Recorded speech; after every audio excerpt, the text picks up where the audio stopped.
When you're talking about meeting the hero, how do you make your prospect the hero of what's going on? And to your point, I've got this problem in technology.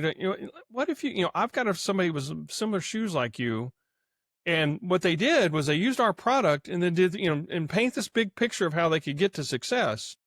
And again, that starts the conversation. So tell me more. I'm interested in that. So making it personal to the audience as much as you can, that's relevant to them, it helps them visualize themselves in that story. Are you tired of working more for less profits in your home service business? What if I could show you $100,000 in hidden annual profits in your business in less than 3 minutes? Would you be interested? And not only show you where, but how to create that 100K in 6 months or less without additional advertising or marketing spend guaranteed. Just go to sharpenthespearcoaching.com to see how truly simple it is. That's sharpenthespearcoaching.com. Do it now. And we are back on STS Sharpen the Spear podcast with another incredible guest. I've got Doug Thompson with us today, and I'm excited for the conversation. And you may have noticed I'm always excited about the conversations because they're always that good. So I'm excitable. It's okay. And Doug's going to carry on the excitable tradition. And as we always say, no one knows Doug better than Doug. So Doug, little backstory, bring us up to speed, and we'll get into some good stuff. Well, I'd argue with a little bit. My wife probably knows me better than I know me, but that's only because we've been married over 40 years. But anyway, Doug Thompson, I am a storyteller, technology selling nerd, basically a techno nerd that is on a mission to help everybody tell better stories, get in touch with their own story. As you can see behind me, I'm a 2-time Ironman triathlon finisher. I got a brand new knee to show for all that's my hardware. I got it later. But, I'm here out Austin, Texas. I love to tell stories, love to help other people get in touch with stories. So that's me. I love it. Now, storytelling, this is why this is going to be great for everyone listening. Be good at storytelling. But from a selling standpoint, from a communicating standpoint, this is the way to go. This is what works. What I love about it, Doug, is kind of high level, obviously, with me, though, is it's easy. It's easy because I'm telling a story. Like, how can you go wrong? You're telling a story. I don't have to follow bullet points. I just tell the story, and I can animate, and I can do all the great stuff. So, yeah, let's kind of tear into it. Let's just start how'd you actually get into, hey, I'm a good storyteller, let me go teach people storytelling? Yeah, it was somebody else told me. So we were interviewing, this is back when I worked at Microsoft. I spent 20 years there, and we were interviewing for somebody for a position similar to mine. And on our team, after we interviewed like 8 people, I mean, they were really smart people. They were like, I'm sure they were smarter than I am in a lot of different ways. But what the manager said, pulled me aside, says, look, none of these people can relate to customers and tell a story like you can. I said, I apparently developed this habit over the years. I love to read. I love to communicate with people. I found that I think stories just work. I wasn't born with that, but it was something I was just sort of, drawn to. And it wasn't to that point in time I thought I did anything special. So after that, I sat down, I started thinking about it. I said, okay, how did I develop this, and how can I help others do it? Because, and when you're in technology, you meet a lot of very smart people, but they can't tell you what they do. They can't tell us. They're great at, like you said, the speeds and feeds. But to me, if I'm talking to a customer, if I'm talking to a potential customer, they don't really care about that anymore. And it's gotten more and more so. There was a time when speeds and feeds would sell itself, and that was easy. But as you sort of matured and the market changed and everything's SaaS and stuff, now you've got people that are buying that can probably barely turn on their computer, but they have a problem they need solved. So how can I tell them that, we can solve your problem, and here's the things we're going to do? And that's where story, again, it creates this emotional impact to you that you remember it. It makes you memorable and stuff. And so my mission now is I coach other people to do this, and working on workshops to how do you learn to use storytelling, and to your point, once you learn the basics and learn to do this and start what I call thinking in stories, they're all around you, and it becomes easy. I can't remember speeds and feeds. There was a pitch contest we had at a sales kickoff a couple weeks ago, and you'd think the storyteller would win this, but they had this judging rubric where you had to hit these points in this order. Right. and you had 3 minutes, and I was horrible because I got all in my head. It wasn't the way that I normally do things, telling stories. Yeah, I did that one. I did a pitch like that. It was called a fast pitch, kind of a knockoff from whatever, that Shark Tank. But you had 3 minutes and you went a second over, you're disqualified. And I'm pitching a franchise in my gym, and I had to come up there, and we're all boot camp style training, man. I'm in blouse, boots, the whole thing, and the cover, and I like, bam, I hit it right to the second, but I did the story. I hit all the points. I'm like, even the keynote's like, dude, you won that. You won. Oh. There's no way you didn't win that. I'm like, okay. I didn't win it, Doug. I got like 4th place. Some girl, and here's the moral of the point of the story. She got to start talking about stories. I had brain cancer, and then I got this idea for these socks to fix these socks. And she went into this story, and there's a girl from my gym. We're all sitting in the back, right? And she listened, and she leaned back to me because I went before her, and she goes, she's winning. She goes, she's winning. I go, she's winning. And sure enough, she won. I'm like, oh, but her story just, I couldn't even compare. You know what I mean? You got all that. So she did that and won that competition, you know, so I'm totally with you. You know, I get it. You bring up an interesting point, though, about, she had this cancer story. And, I find a lot of people block themselves from, they have this inner storyteller in it. We're all born with this capability. I mean, back in the caveman days, that's how we communicated, was telling stories. And what happens is they think I don't have this compelling story. To your point there, I've never had brain cancer. I've never fallen off of, recover from a horrible wreck and we sort of compare ourselves to, I'm just a normal person who's been very successful in what he's got, and I don't have a story to tell, but you do, and there's somebody out there it'll connect with, but don't get put back if somebody makes you in 4th place because you got a better story. You got a new knee. You got a new knee. You got multiple Ironmans. What do you tell you don't have a story? What are you talking about? I'll juice it up for you. But yeah, there you go. That's exactly it. You're right. People don't understand everybody's got a story. I don't know, Jim, and I train people. Everybody's got a story. Okay. Good, bad, whatever it might be. One that's the best excuse story you've ever heard.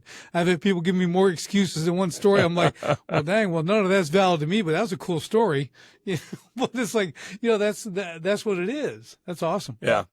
Yeah. Now get to work. Yeah, exactly. Get in your face and start pushing. Okay. Yeah. But yeah, so take it from there. So I have found when I'm selling, I'm doing a workshop, everything else, I even may have the bullet points, but I wrap story around. Mm-hmm. I take that stuff and you have to put it into context. Is this storytelling? I mean, correct me if I'm wrong, because I usually am. Okay. Is storytelling really just putting things in context? That's a big part of it. And, when you think about stories, they all have a form, right? And there's the story arc. There's the traditional things that come with it. I've got my own spin on that. And, I've got these 8 steps I created to sort of tell a great story. And it started, you need to know something about your audience, because the best stories that land and stick, your audience can immediately see themselves in that story. They become the hero. They become that. So when you're talking about meeting the hero, how do you make your prospect the hero of what's going on? And to your point, I've got this problem in technology that, what if I've got somebody with similar shoes like you, and what they did was they used our product and then did, and paint this big picture of how they could get to success. And again, that starts the conversation. So, tell me more. I'm interested in that. So making it personal to the audience as much as you can, that's relevant to them, it helps them visualize themselves in that story. Yeah, I do that with, again, workshops. My thing is I tell my story. Okay, I lost everything, got this, had to let go of my whole crew, of 10 years, and had the last coffee with them and all that. I mean, you just get into this stuff, and because a lot of people, when I'm talking to business owners, I know I've written best-selling books about it. We're in the same place. I know exactly where they are now. So that's why the story is so effective, just to your point. And understanding your audience, I think, is, from a storytelling point, it's obvious. Okay, that really works. But really, it's anything. Anytime you're dealing with an audience, you have to know who they are. Okay. I can't go out with the $10 words talking to a 50-cent word crowd. And I don't mean that in a derogatory way. I'm just saying, I'm a 50-cent word guy. So you're talking the other stuff. You're a high spender. I'm down about the quarter. Yes, I can't. I can't help myself. I'm undisciplined. But yeah, it's really when you look at it, and we've all probably been to those places where I'll sit and listen to someone. I go, do they even know who they're talking to? You can tell they have something that's so rote that they just get up and it's like a robot and they do this thing. I mean, the audience is irrelevant to them. And I can't. I always wonder, are they actually successful? Or every fourth audience, they get the right audience. I don't know how it works. Yeah, I think they hit upon the right audience, or they're doing what their sales management has told them to do. I call that tech-splaining. It's mansplaining with technology is that they're trying to explain, and I really don't care. I've got money I want to spend. I got a problem I got to solve. How can you do that? And I don't care about ones and zeros. Don't try to do it. Waste your time. You're going to lose me. Yeah. I was teaching this yesterday morning, a seminar, a workshop I was doing, and it's same thing. I said, you've got to know their pain, their problem, right? Really well. And I have this little thing I use. So you go to the doctor's office, you got the pain chart with all the faces, the 1 through 10. The picture of the 10, that's scrunched up. That's your prospect. Then there's a padlock that's locked in the middle. Then there's the happy face with the sunshine and rainbows, and you got all that stuff, right? I said, you're only talking about the first and last thing. You're not talking about the center. The padlock is what they pay you for. They pay you for the key. Yes. That's the how. So we dig in the pain, do that. And then the outcome is the happy face. When people work with me, they did this, and their life looked like this, right? Story. Talk about what they with their family, spent this time on the beach, and they did this, and they could do all this now, and it was amazing. And you don't have to spend time in the how. That's the tech. The how. They don't care, right? Like I tell them, if I in the hospital, I've cut my arm half off. The pain's unbelievable. The doctor hands me 2 tablets. They take these, the pain will go away. I'm not going to ask for the insert to read about what is actually in the thing he just gave me. I'm popping that sucker and I'm going to feel better. Okay. I'm not asking any questions. So, you got to understand, you got to understand where you're at in that journey, right? Yeah. And it is a journey. It is, it's the, and again, another mistake that a lot of people make, and maybe those people were just simply doing that, is they didn't inject any of themselves into the story that they had. As you were talking about the $10 word and the 50-cent word and stuff like that, if you tried to do a $10 word, if I tried to do a $10 word, I don't come across very well that way. I mean, it might as well be speaking a foreign language because that's not me. Right? And your secret sauce, I call that step 8, that's what really sells the story. It makes a okay story to be one that's memorable and great, because I've added my little flavor to what's going on. Mine's always going to have humor. It's going to have high and low parts. It's going to be sort of all over the place to do that. It's not going to be you're very scripted. And I've got a story. When I went to Microsoft, they had this training class. This was back in Windows Millennium. So this was many moons ago. And they were doing this road show. This is back when Microsoft sold to a lot of system builders. That's the mom and pop shops down the street that, built computers from scratch. They were big in that time frame, and we were running this little workshop. They had 10 trainers. We were technical trainers. I used to teach Microsoft products and trainings on the side, and they brought us in there saying, we need somebody to go do this roadshow. And we came up there, and there was 10 of us. There was one guy in there, and I call him the professor. He's got the tweed jacket and the elbow patches, all nice and dressed up and very smooth in his delivery. And I admire that style. And for whatever reason, again, we tend to get in our own way. I tried to emulate him the entire week. And as you can imagine, I was failing miserably because that is not me. I was, it's sort of like that pitch contest all over again. I was not doing what I do. You didn't have the patches. You didn't have the patches. I didn't have the patches. I'm sure that was it. I didn't have the patches. But I talked to my wife who, along the way, she's been one of my best coaches. I said, look, I'm failing. I don't belong here. You get to that imposter syndrome and when it's not right. And she says, well, what have you been doing? I told her, says, that's just stupid. That's not you. You can only be you. So I was, okay. Well, I went there. I went back the next day, unrehearsed, went through the whole pitch. This was our final pitch to get some things. And I left there. And the guy called me up, says, I waited for that person to show up all week. Where was this person all week? Because you were the best one there. And that was because, again, I tapped into my personality and stuff, and it made it relatable to people. And that's what it is. If you don't do that, you're really sort of shortchanging your success, because that's what people want. They want to connect with people. People still buy from people. And Right. if they can't have that connection, if you're cold and you're like a robot, well, then why do I need you? I can talk to Chat GPT and get the same information. Or more. You know, Or more. something you mentioned when you're talking about imposter syndrome, and a lot of people know what that is today. It's kind of we'll call it a newer thing, right? Because you've got coaching and you have this industry now that has arisen, right? Yes. And that certainly can affect people.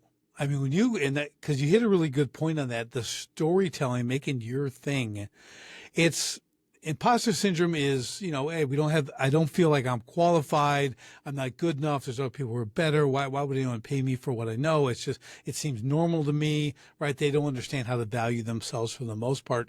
And that really is a self-confidence issue, right? There's a lot of different aspects to that. But do you have a method in your 8 points and all that stuff where you're really helping people overcome that? Because you got to run into that a lot. I see it a lot. Yeah, it's sort of in the secret sauce, the last thing there, in that, because I did part of my TED talk on that, and it's really that, from the brain science perspective, it's your subconscious trying to protect you from failure.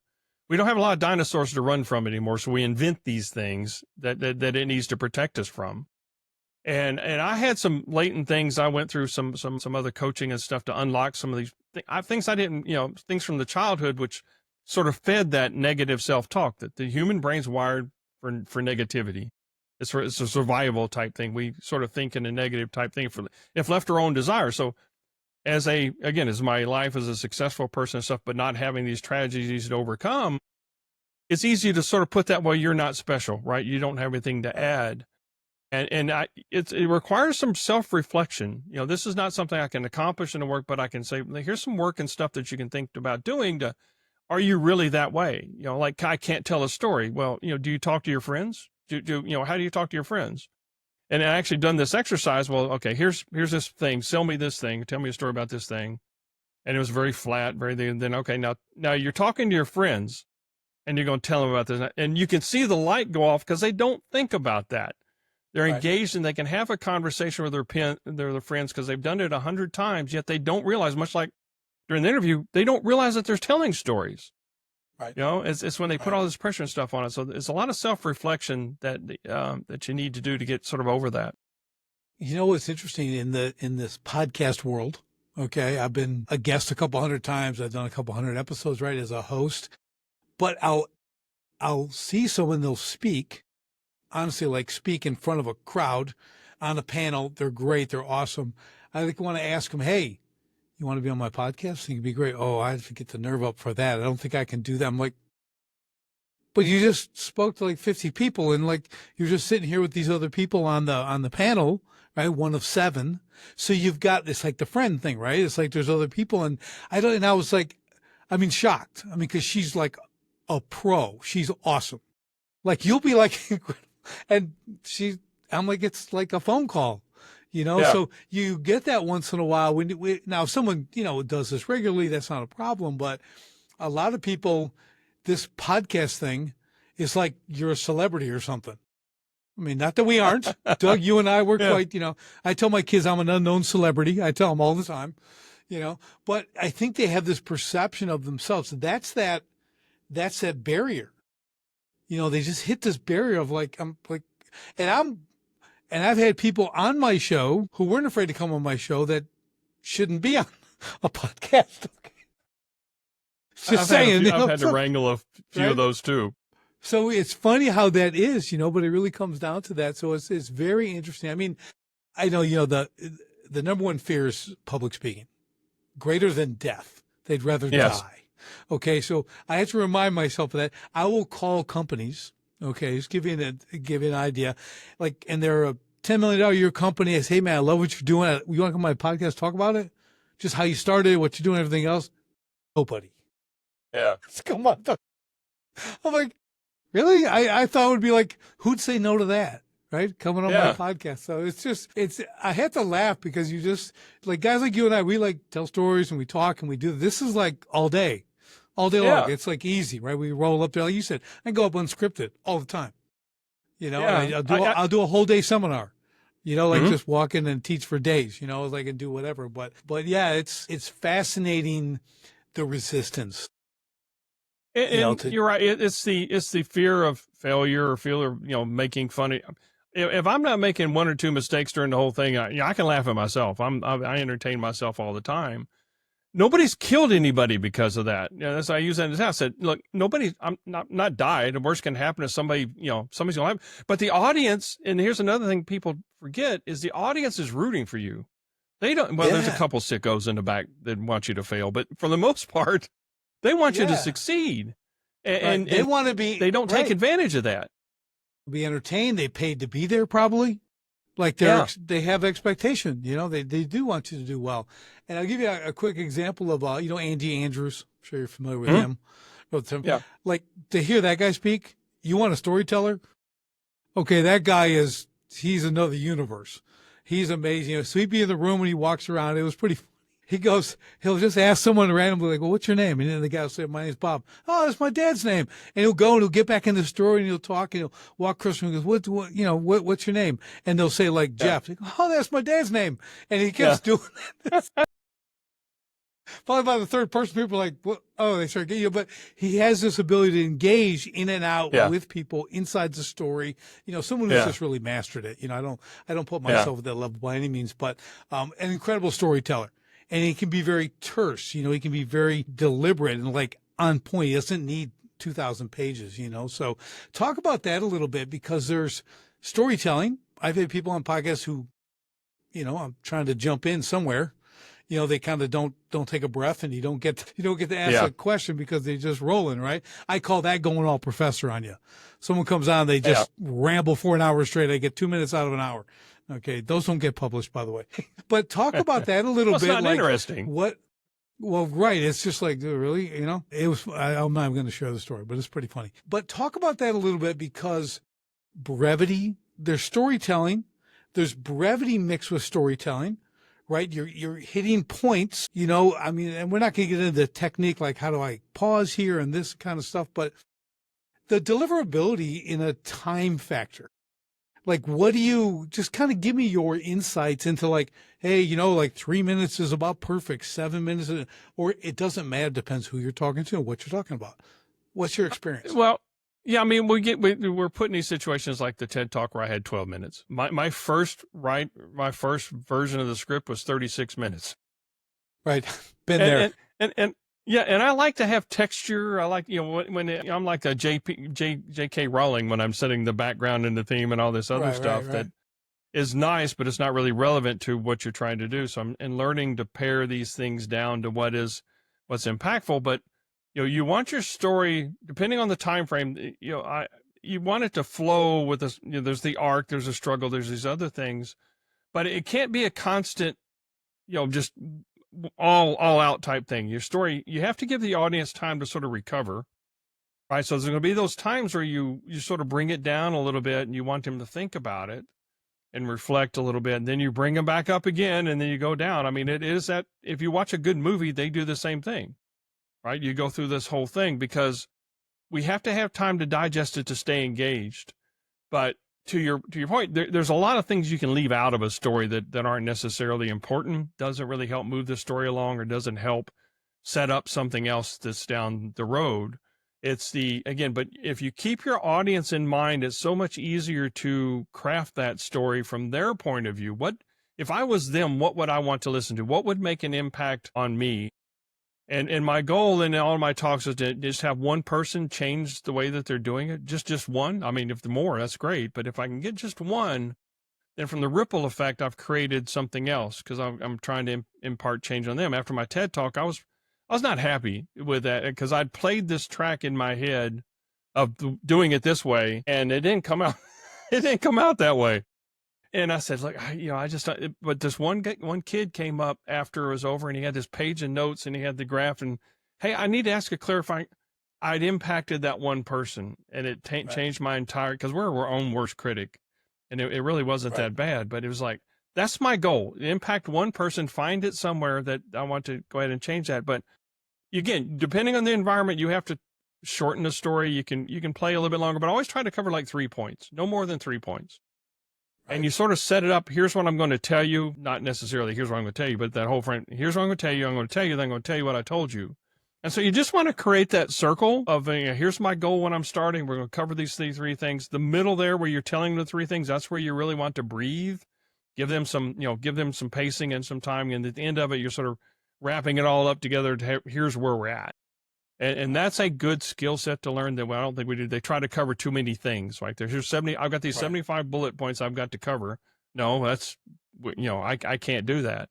What's the three things that I've got to do? And sometimes you can break those down to little sub-subjects, but that's just frame it to the time that you have allotted and then work backwards what the customer needs to hear. What's the most important things? If you have only one thing that they can remember, you got 5 minutes. What's that one thing that they need to take away from it? And that's where you sort of do that. Yeah, I think one of the things you mentioned is really important too, is that end, kind of the end, or if you want to call it closing the loop or whatever it is. What I learned in like doing webinars and stuff too is it's called the stack, right? So you're saying you're going to get this, this, and this, that reminding, covering the last three things, because people only remember the last thing they hear. So if I told them 18 different things they're going to get, and I only said the first thing of the 18 one time and never said it again, all they're going to remember is number 18, and that's why I'm asking for $2,000. You got to keep telling them, let's keep reviewing all this stuff. So at the end, with a 3-point thing, it's even easier. You got to hit those points all together. That's a really good takeaway. You just, reminded me of, like, they're going to walk away with the last thing they hear. Yeah. I call that sticking the landing. That's step number 7. And I see too many people miss that opportunity, like you said, because they don't close that loop and stuff on it. I was guilty of that one time too, and I look back and say, man, I just totally blew that because I didn't have that. It was early on, but that's the important thing. If they remember the first 2 minutes, so you have about 2 minutes to get their buy-in. That time frame is actually shortening. Why am I listening to you? So you have to have sort of a hook or something. How do you do that? And at the end of it, if you leave them sort of unsatisfied or unfulfilled or confused, to your point, then the time before that's all wasted because you've lost that opportunity.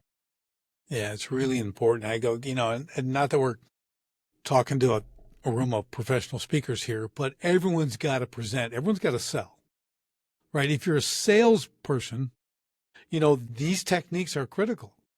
It's the same thing. If you're selling them 2 or 3 things or a bundle or whatever it is, like you have to remind them of everything they're getting at the end. It's the same principle, right? So this skill set to me, Doug, and why I love having you on is because people just don't think of it in these terms.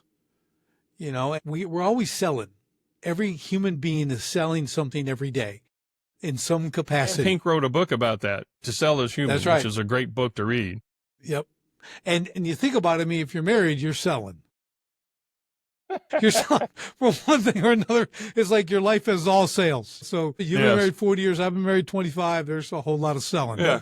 Okay. Yeah. So, but it's hard for them to put that into perspective. Like sales to everyone is dirty or it's hard or it's like, it's annoying or they have a very different mindset about what they're actually doing. And that's why they're not good at it. Mm-hmm. It's kind of like they're believing their own. Go ahead. Yeah, no, and then they get that wrong mindset of here's my number, right? So you have selling that's not a number. You're trying to convince somebody your algorithm's better than theirs or something like that amongst your peers. Why should I hire you? You're selling yourself. That's the very first sales job you've got is an interview. I'm selling myself. But the other part of that is if you're focused really only on the number, then your motivation's off. I've gone through my career, always made the number, exceeded the number. And it's been because I focused on solving problems, right? Making that connection with the customer and solving the problems. Because then the number takes care of itself if I'm executing on that part of it. And I don't come across as slimy. I don't sell people things they don't need, right? So to me, that would be the worst thing is selling somebody something that they don't need. And sometimes I have to say, look, but be honest, I can't sell you everything that we have. You're not ready. This is a journey. Right. You're going to have to start here small. Right. And go. It's not that you don't need that sometime in the future, but right now you've got these 3 problems that I can definitely help you take care of. But if we don't get those, this other problem is, it doesn't really matter. It's like worrying about where I'm going to park my Ferrari when I don't have one. Right. It's like, let's focus on what we've got. Let's get the car we've got working. Yeah. It's always that To me, it's always that we call benevolent servant. You're here to serve. Sales to me is serving. Okay, so I'm like you. I want to sell you what you need. Okay, like you said, there's 5 things here, but you're not ready for number 5 because you don't have that. So we need 1, 2, and 3 or whatever. So I'm totally with you on that, and it's really engaging them in that, because there's another thing that, whether you want to call it honesty, integrity, authenticity in the sale when you're conversing with them, because you tell them I have all this, but you're really not ready for this. So we're not going to be concerned with those. Like a playing stuff and you like shove them off the table, like, oh, he's actually taking stuff away. He's going to sell me less. They don't have that guys coming, to show up and throw up, and just sell you everything and all that stuff, so you got to really dial in. And I think for me, I've used the storytelling portion to combine it with discovery and questions, right? When I've mixed the two together, I really because I get them telling their story. If you get them telling their story, why this is a challenge, tell me more, and get into it, you see them without being on stage, so to speak, I'm air quoting, but they start sharing their story, right? Now you're conversing in stories. You know how you mimic body language? If their arms are crossed, your arms are crossed. They're leaning back, you lean back, and they're walking, you walk, that whole thing. Same thing. If you start with the story and then they start with you bring them into a story, what are they doing? They're mimicking you. You're leading. Right. So now I'm leading with this, pulling their story out. They're going to connect that way. They're going to feel that connection, right? We're similar. So it's a really good, and there's an understanding there and everything else. So I might be going off the rails with this, but I just think it's all part. A good storyteller connects with people. Okay. And that's part of it is people always want to know what's in it for them. Even though they won't say that, there's always that interest. That's why you got I'm going to watch you for 2 minutes, and if you don't hook me, then I'm on the phone looking at, FaceTime or whatever, right? So being that, but it's always about connection with people. That's why I podcast too, because you're connecting with whoever you're talking to, and it comes across as a conversation. It comes across as human, and Lord knows we need a lot of humanity anymore. When and I'll go back to school. We've done technology has, I think, killed conversation. Yeah, sure. Take the podcast stuff out of it, but they can text like madmen and women. They can Snapchat, do whatever, but they can't, tell me, like, for example, I was a mentor out at University of Texas master's program for IT management, and we were having mock interviews as part of the exercises, and I'm looking at their resume, and I have to pull out the dictionary to ask, okay, every third word, what the hell does this mean? I didn't know what it was. So they're very intelligent. And if you watch them talk amongst each other, like data science, you watch them, it's a weird conversation that goes on, but it's a very nerdy conversation. But then you ask them, okay, look, I could hire anybody here. Why should I hire you? They can't tell me. They can't tell me the story or the value that they have.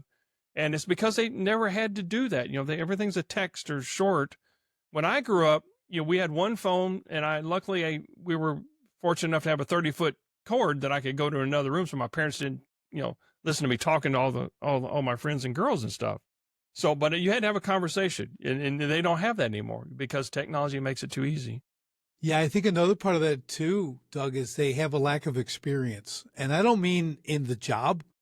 I mean in life. Yeah. They're so honed into a device and games and stuff like that they don't really, you and I could tell stories, okay, just from, the trees we fell out of and the mountains we rolled down and almost drowned on this and the raft I built and I'm pushing, the whole thing, right? I've done all this stuff, and that's all part of the stories, right? And we're able to pull from those experiences, add them to our stories. And I really like when you say, like, well, yeah, tell me why we should hire you. It's a great response question. It can depend on their position, what they're going to do. Yeah. But it's really a fascinating thing when you look at it from that perspective, from conversation, because they can't look you in the eye. There's a lot of, I don't know if the word's etiquette, but there's formality to like conversation, right? There's a method to conversation. And on my podcasts, like you and I, so everyone knows, nothing is scripted. I give you no questions. You give me no questions. We jump on, we have this conversation. I do this with every single interview. Now, I've been on a lot of podcasts, and the ones that are the worst are Question number 1, I say a really good answer. Well, thank you for that. Question number 2, well, thank you for that. I'm like, are you kidding me? I could have sent you a video. Yeah, exactly. But that's them. And then there flashes stuff behind them all about them. You know what I mean? So very different thing. But that style doesn't resonate with me. You know, I'll do it. I'll get through it. Some people it does. Yeah. And that's good. Their audience, hopefully I serve them well. Okay. In my 12 and a half minutes of answering questions or whatever it was. But there's no fun in that. Okay. I wouldn't do that. I couldn't do a show like that. This is what I do. And I've done hundreds and I love it because there's no authenticity to this. It's you're using improv skills. I mean, improv, everybody should take at least one improv class because it teaches you to listen. First of all, listen to who your conversation partner or stuff, listen to what they're talking about. And then always do the yes and, right? Always try to build upon that. Now, there's times you're going to have a disagreement and stuff, and that's okay. But it's not a yes, but it's, hey, have you thought about this? You know, here's another point of view, but it's a conversation. It allows that you don't close the door on anybody.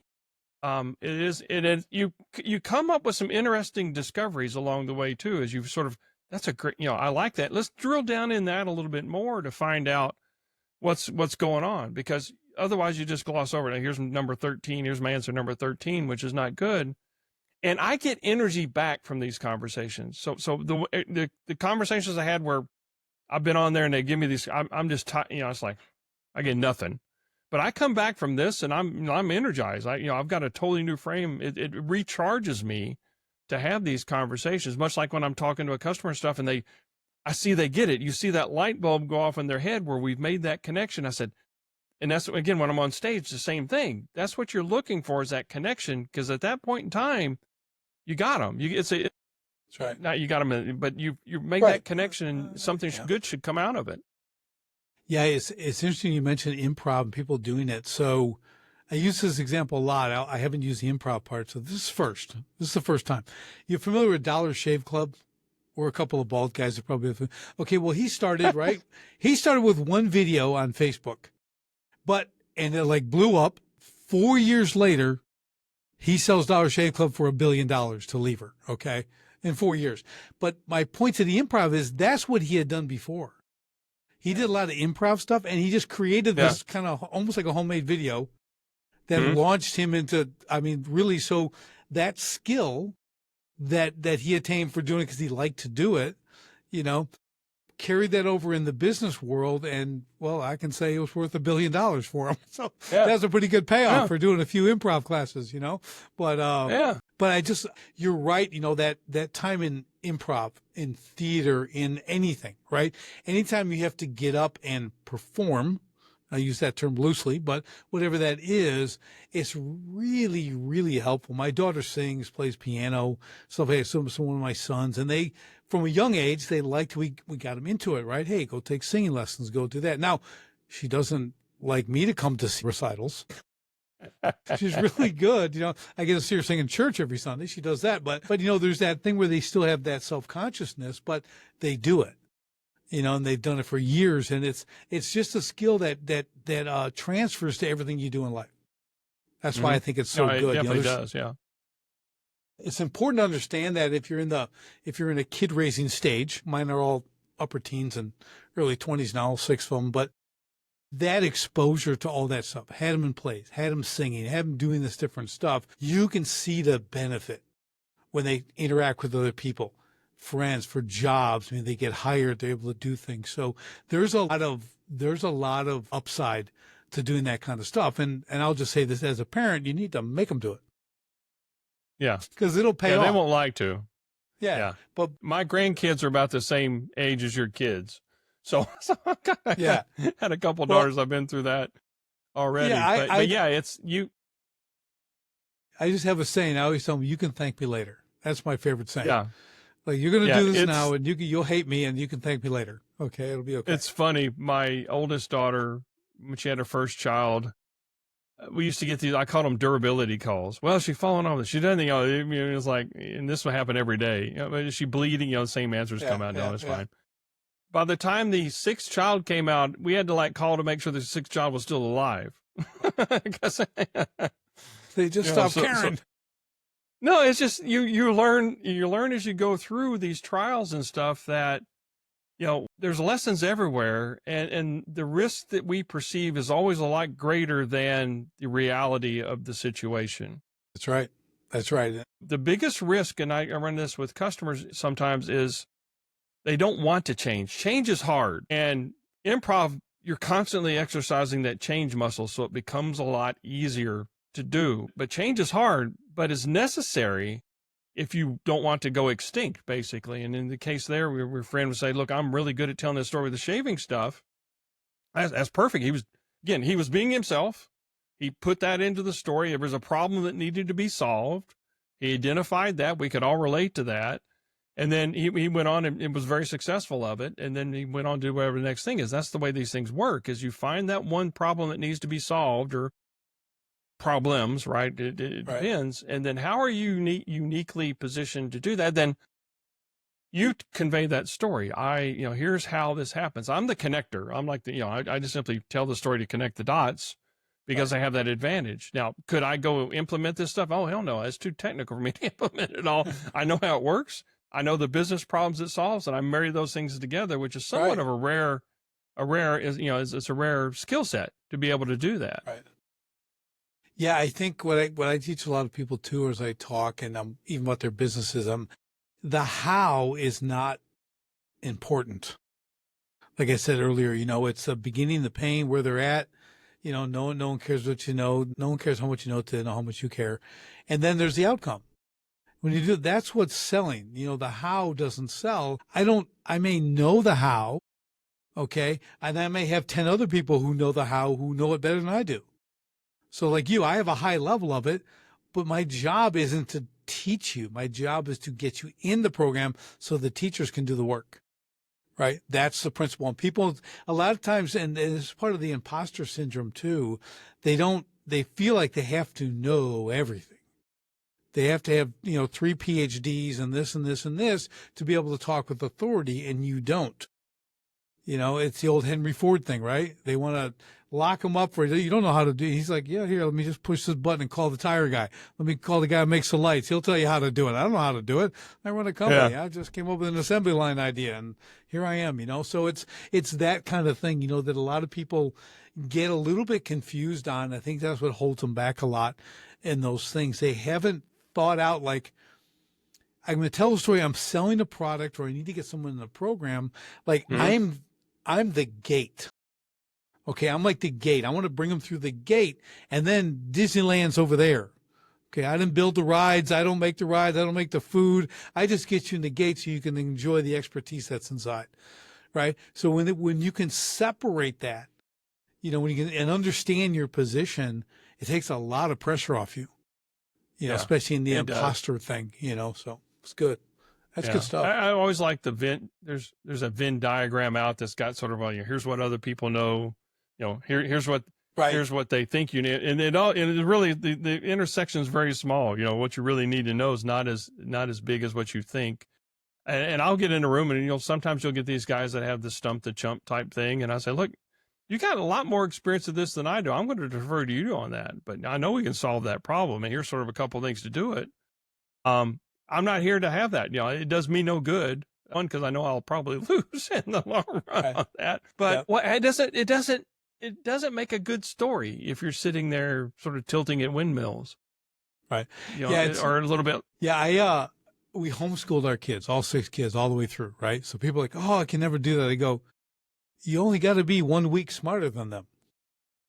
I go, you just need to be a week smarter. That's all I did. I'm 1 week ahead of them. Okay. I'm no genius. I barely got out of high school. Okay. But I homeschool my kids, and they're in the Marine Corps now and college, whatever. It's you just got to be a 1 week smarter. You could be a day if you really want to push the edge, but take heart. I tell you, you can do this. Yeah. It's really not that difficult, and I can say that because I have my wife who did all the teaching, but I did art and PE to be transparent. There you go, yeah. Okay. But they're good artists, and they're great physically fit. You bring up this, again, getting back to the part where I can't do something, which is a mindset thing. I was working with my grandson the other day, one of my grandsons the other day, on his Lego kid that came up, and he has a real confidence problem about doing things. And we were going on, and this long plastic piece is part of an X-Wing fighter that it was necessary got dropped, and one of the French bulldogs decided to gnaw on it a little bit. So it made it rough edges and stuff. And he says, I can't do it. And I said, let's work through this. And, I using my years of experience, okay, I'll soften this edge here. I'll do this, use a little spit to agree. And we got it all together. And I said, start with, and too many people don't have this, is start with, how can I make this work rather than I can't? If you start with that positive outlook that how can I make this work? You go through the discovery of doing these things, but you haven't put that block. Because if you say you can't, you're right. Like Henry Ford, if you say you can or can't, you're right. That's right. And too many people get stuck in this, I can't do that. I can't talk. I can't do this. Well, you got to change that frame of mind, or you're right. You can't do that. The thing I do with my kids when I'd ask them something, I don't know. I go, well, if you did know, what would you say? And they look at me, and then they tell me the answer. It's not, I don't know. If you did know, what would it be? And then they just tell you. It's just that kind of stuff you learn. Because I'm like you, big on there's no I can't. I tell my kids excuses are the most profitless thing to manufacture. Okay? Excuses are the nails that built the house of failure. Okay? I got a quote for every situation. I guess. Like, we just don't accept it. I just don't accept the excuse thing as, we do desire plus action minus excuses times competition equals success or results, right? I made that little equation for them. I put it on shirts and everything else. I go, this is what we think. Desire, that's on your pillow. You're dreaming, right? You want to do something. No good without the action. So you got to add the A for action. Then we got to subtract excuses. No excuses, right? And then we got to compete. Competition is a big term, right? It can be against yourself, against something else, against the problem, competing against the problem to solve the problem. And that's where you get results. Once you go through those steps, you're going to have your results. And we put it on shirts and stuff. We're runners, all this kind of stuff. Things said like, we outwork your talent every day. That's the kind that was mine. I don't care if you're talented or not. We work hard. That's how we get things done. We'll outwork the talented people. Okay. So we build a mindset. Yeah, my kids probably, they're probably glad they're older and getting out of the house now, so don't they hear that stuff anymore, but they're stuck with it. Yeah. They'll be telling their kids. It carries with them. That's right. You look at, like, I know Pete Rose made some bad decisions later in life, but there's nobody out there that made more out of less skill or talent, or out of less talent than him just hustling and getting and doing it all the time. Perfect example of that. Or like in an Ironman, I was always competing against myself. And boy, you want to talk about inner demon coming up talking to you. Hey, you're an old fat guy. You can't do, you shouldn't be doing this. Right. And that's the mental game. The physical part was easy. You think exercising 16 hours a day is hard. No, that's getting the mind to shut up long enough for you to get through it. Man, that is so right, Doug. So right. It's speaking of excuses, so I'm rolling in my car and I'm coming down to a stoplight. I'm like, it's going yellow. I'm going to go. And as I accelerate, the police officer's sitting at the other light, right, ready to go in the truck. I'm like, and I had to blow through. So I see him take the corner and he speeds up, and he comes up next to me in the turn lane, rolls down the window. I roll down mine. He goes, can we stop at the red lights next time? And this way, as I went, yeah, I was. And he just nodded his head. I went, yes. I wanted to tell him, like, why? And he was not interested in hearing why. He's just like, I just stop, So it's pretty funny. They happened to go down. It's like, yeah, he got me. I almost started to, yep, yes. Okay, it's good. Yeah. And I started with that adding excuses to your exactly. Exactly. So, we're always in the state of learning, right? Sometimes we just, that kind of stuff. But yeah, it's really good. It's been such an interesting conversation because I don't think people talk about this enough. You're kind of on your circuit. This is what you do, right? You do this for a living. I utilize some of these things in what I do in business coaching and advising and everything. I love hitting these points though.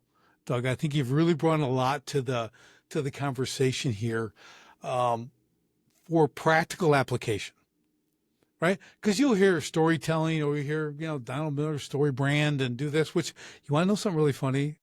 I'm going to throw him under the bus. I don't care. Okay. Read the book Story Brand, right? If you've read it, I'm sure, right? And I'm like, okay, cool. Then I watched one of his videos. Then I watched another video. I'm like, this man should not be doing videos. Oh my gosh, he's the worst. Dude, not his skill set. Oh my gosh, so like you wrote a book on story brands. Yeah. It's the driest, most horrible. I'm like, oh, someone needs to tell him. I don't know the man, but I'm telling you, like, because, when you read a book, you're reading in your own mind. Yeah. You have your own voices. Yeah, you're the narrator. Right, and I'm doing it. It was great. I'm like, oh, this is good. But boy, after about the second or third video, I haven't watched one in years. I'm like, I can't do it. Okay, so we got to know our limits, I guess. You got to know how you're applying things. And to your point, I think we need, and we could talk about this real quick too, that feedback. Like, talk about getting the feedback. So I get up and I'm going to do my story, or I'm going to do my presentation, or I'm going to take my 3 minutes on a pitch or whatever it is. How do you deliver the feedback? You know what I mean? I don't mean like, hey, you need to turn this left more and this kind of stuff, but like in general, it's like A, B, C, like if you're grading them, because I think without feedback, you have nothing. You have no way to improve without real feedback. Yeah. And that's a lot of it depends on the person, how they receive that relationship with them. So, but I try to focus. Here's the things you did very well. I always like to have that on there. Here's the things and you could, and this is why it impacted me. This is why this was good. And I lost you here, right? There was a disconnect here. What were you thinking? What were you trying to do? Trying to get them to get in their own head to sort of think what their frame of mind was with that one. This is, have you thought about, I try to give them alternatives just to think about things. Again, it's looking for places where they've disconnected. And I do this, people doing presentations and stuff here, work and stuff. And it's like, our demo, watching doing a demo. And I said, these guys were very good executing the technical parts of the demo, but they failed to connect it with a story. I said, you're missing an opportunity here by how more. Picture yourself as the audience. How it would have felt if I've got this problem. Did what you just showed solve my problem? Well, and a lot of times that they're nerds, which a lot of them, yeah, it did. How? Where's the thing where it solves my, because I didn't hear you say that.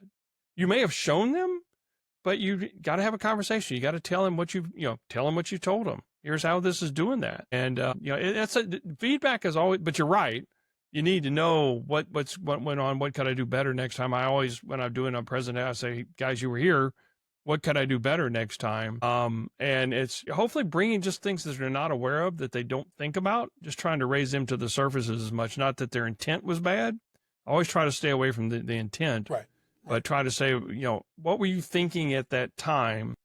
Could you think about it a little bit differently, which might make that more impactful? Right. And then I think that lights up some stuff and help coaches. That for me. Yeah. Yeah. And now we have video, we have audio, right? We can review that. Well, I hate watching myself. Well, I hate watching myself. Do, yes. Yeah. The same reason we call ourselves fat is we're running for 15 hours, right? Because, fat people do that all the time. They run 10 miles, 20 miles, but we don't want to see that. I'm with you on that.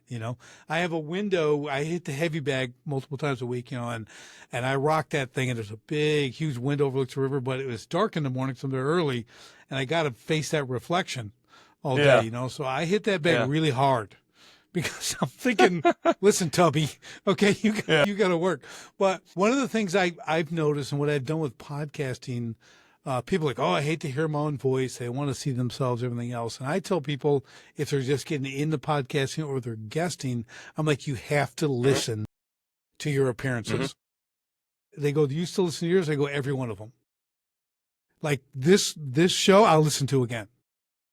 Okay, I've listened to every single one I've been on or I host, because I go, like, sometimes I'm like, well, maybe I shouldn't throw my brother under the bus like that. Maybe I won't say that next time. So you may hear one of these once, right? So you kind of learn, or then like, oh, that didn't come out so well, right? Like I didn't answer that one because, again, I'm very conversational, so I'm still learning. And then I also learn timing.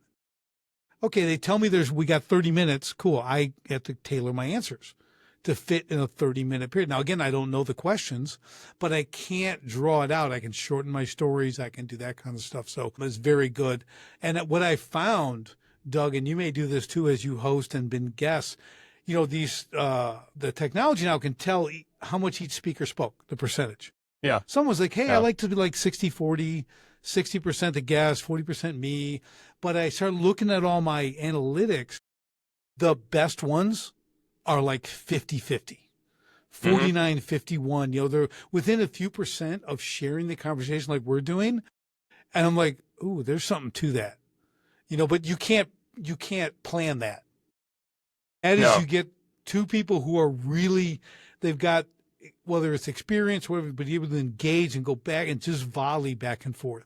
Those are like the best ones. I love them. And I love having the stats now to see that. So those are tools that I use to help me be a little bit better. How does it look? What's the sound like? Right. All the things. So there's plenty of tools for that stuff. But yeah, this has been a ton of stuff. I mean, I think. Oh yeah. Right. Do we bring a lot of stuff to the conversation? Yeah.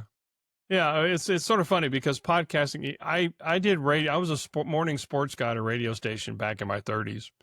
This is back where you had reel-to-reel tape and you had this. Right. I wish I'd had this technology then because it would have shortened my nights a lot when I was trying to. And I did color commentary at some of the high school football games, and so that was always fun. And it was sort of I didn't think about it for a long time. That was a period of my life where I did it as a side gig.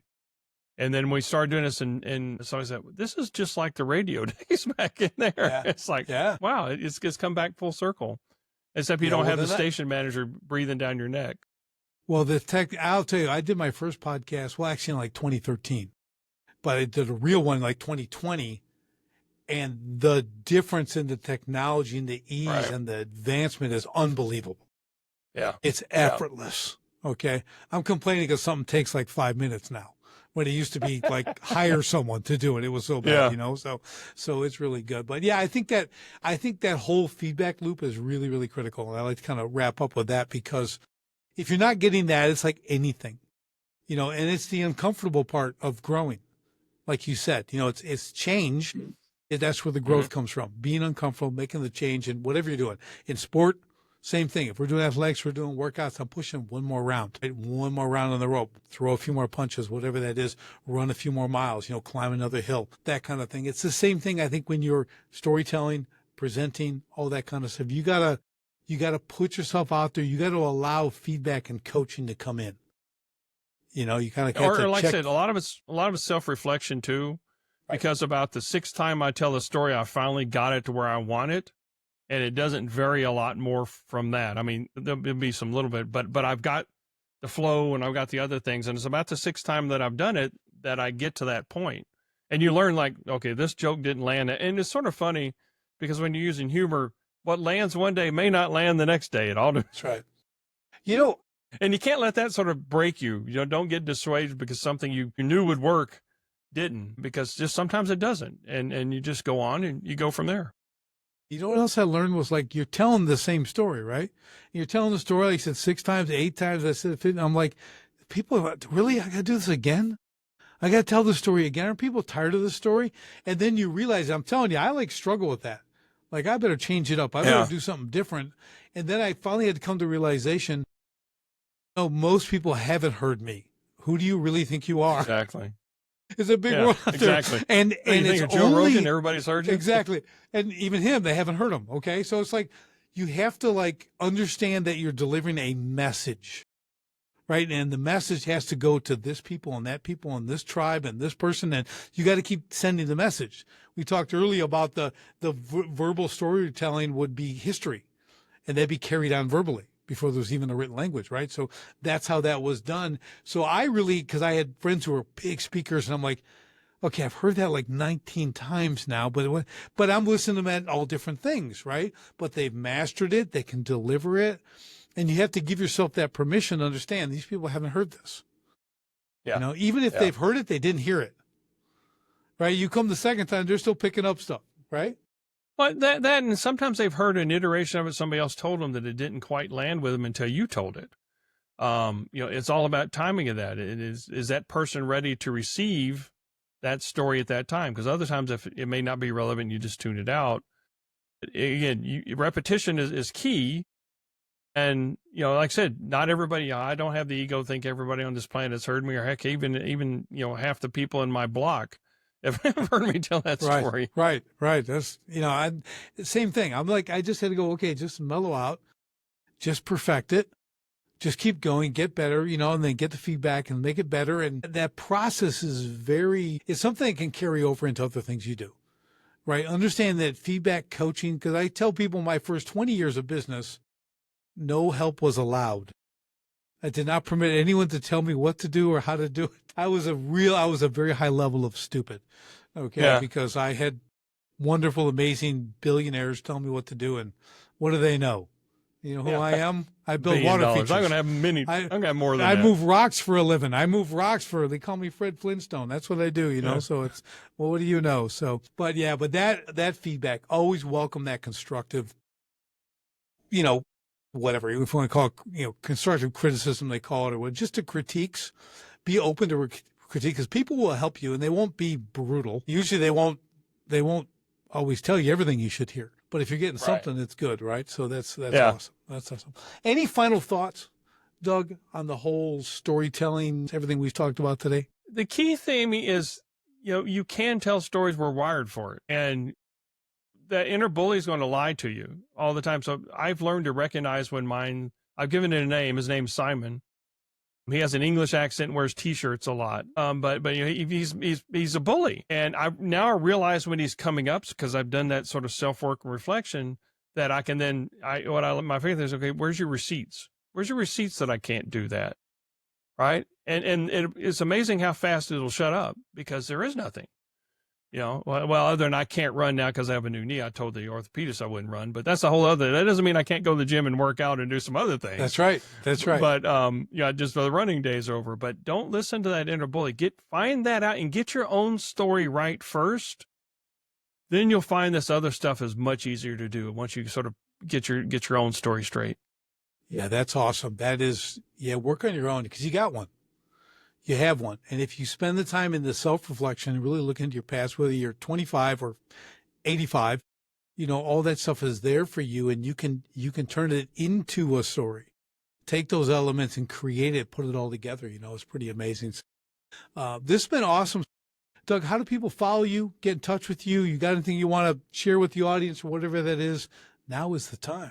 I'm most active on LinkedIn, the Doug Thompson. I'm basically the Doug Thompson everywhere, because anybody can be a Doug Thompson. I want to be the Doug Thompson. You are the to do that. But also, I'm working on a course, Epic Storytelling, that sort of ties in. Hey, look, you've got the framework of a story.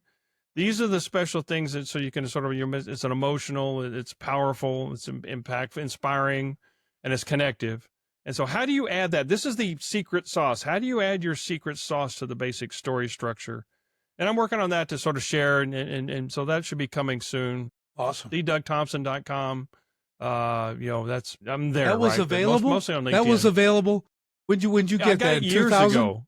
I got it years ago.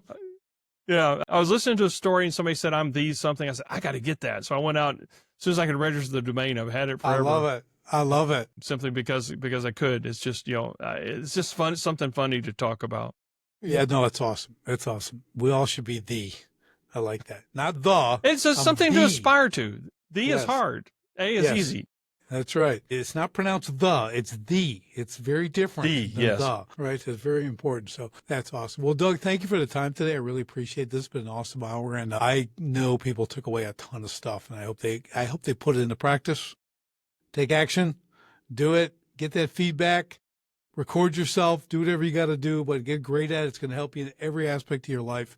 So do it, and we will see you on the next STS podcast. And don't forget, revenue feeds the ego, profit feeds the family. So if you want to see how I can show you at least $100,000 in hidden annual profits in less than 3 minutes, and not only show you where, but how to create that 100K in 6 months or less without additional advertising or marketing spend, guaranteed, just go to sharpenthespiritcoaching.com. See how truly simple it is. That's sharpenthespiritcoaching.com. Do it now.